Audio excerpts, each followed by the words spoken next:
Quand j'avais posé la question à une infirmière, mais comment tu vois l'avenir? Comment tu vois la suite? Elle dit, ben, ça va être démantelé.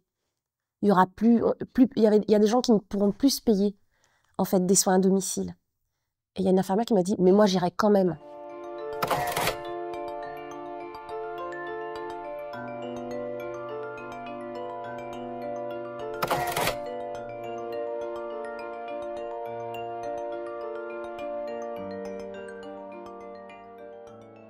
J'ai rendez-vous chez un homme que je connais pas pour lui changer un pansement.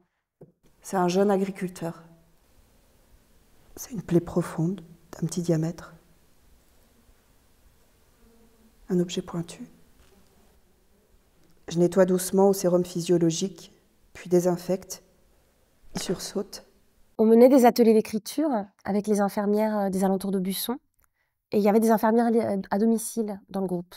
Et puis je me suis dit, mais c'est fou, on n'a aucune représentation de ce que c'est qu'une infirmière à domicile. On n'a pas de représentation littéraire, poétique. Et j'ai trouvé que c'était extrêmement riche artistiquement.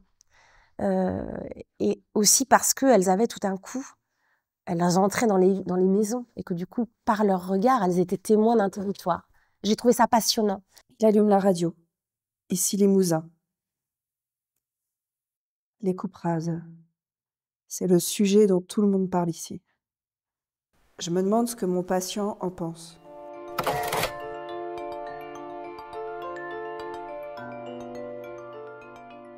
Je voulais traiter le rapport entre la nature, le soin de la vie et des vivants, et le soin des patients, enfin les vivants, quoi.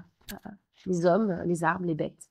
Il y a une vingtaine d'enceintes, de petites enceintes que vous avez vues. Donc ça immerge le spectateur, parce que les enceintes vont entourer aussi les spectateurs. Ça immerge les spectateurs dans le son et dans ce voyage que fait cette infirmière, puisque entre les intimités et les patients qu'elle rencontre, elle traverse ce territoire, elle fait 250 km par jour. Et donc, on va faire aussi parler ce territoire par le biais du son.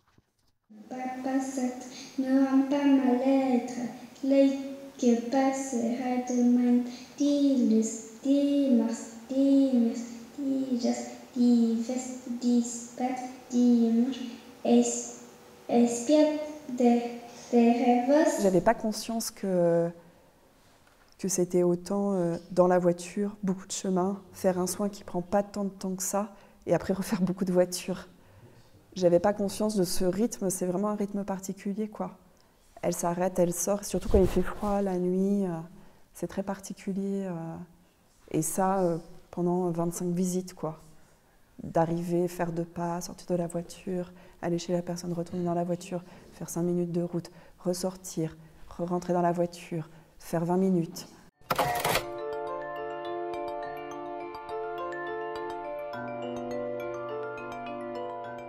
On allait chez un monsieur la 2e fois et en fait le monsieur elle avait juste à lui mettre des bas de contention, donc elle m'expliquait, ça c'est vachement intéressant pour le travail d'acteur, elle m'expliquait comment elle mettait le bas de contention, il fallait le retourner, prendre le talon avant, remonter la chaussette, comment aller vite aussi et précisément dans ses gestes.